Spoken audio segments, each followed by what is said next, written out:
Good news! Ang National ID ay pwede nyo na pong i-claim. Puntahan nyo lang po sa basurahan. Ang tagal-tagal kong inantay ang National ID na yan, tapos makikita ko nasa basurahan lang. Kung kayo kaya ay basura ko. Yo, what's up? Brandon Labrador here. Kumusta po? Pilipinas, kumusta po kayong lahat? Great weekend po sa lahat ng tao. Isang national issue na naman ang dapat natin pag-usapan at hindi natin dapat palampasin.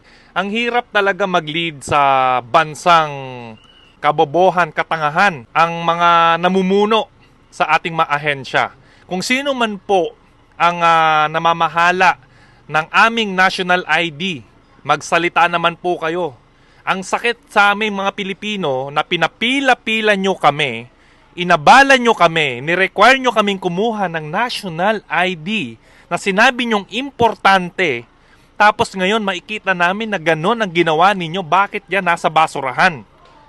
Inabala nyo kami, tapos makikita namin na ginaganyan nyo lang ang aming national ID. Wag lang yung ID ko makikita ko sa basurahan. Ayusin po natin. Sinabi nyo na mahalaga na kumuha kami. Ang iba dyan, nag-leave pa sa trabaho. Ang dami kong gagawin, pumunta pa ako dyan, pumila pa ako dyan. Tapos makikita namin na nasa basurahan lang. Ano po ba ang nangyayari dyan? Bakit nasa basurahan?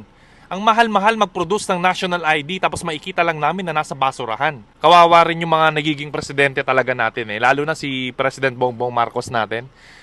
Minsan hindi mo rin masisi na kahit sobrang galing mong presidente, pero yung mga tauhan, mga leaders na inilalagay natin sa bawat ahensya ng gobyerno, kung tatanga-tanga, kung kabobohan, duwag, hindi ma-implement ng tama, bias, wala rin mangyayari po sa atin Kaya bilang netizen, bilang boses ng taong bayan, sana gamitin natin yung kapangyarihan natin para kalampagin, sitahin, yung mga nakikita nating dapat itama.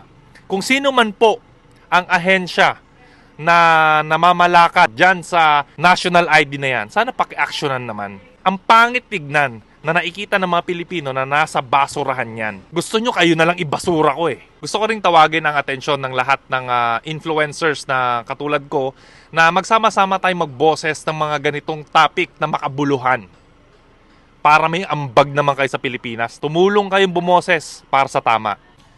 Yun lang po, great weekend everyone. Maraming salamat po sa suporta ninyo. Hindi po ako magsasawang gamitin ang aking boses para sitahin at itama yung mga nakikita nating mali. Pilipinas, may pag-asa pa tayo. Brandon Labrador here. Stay fit, stay healthy, stay motivated.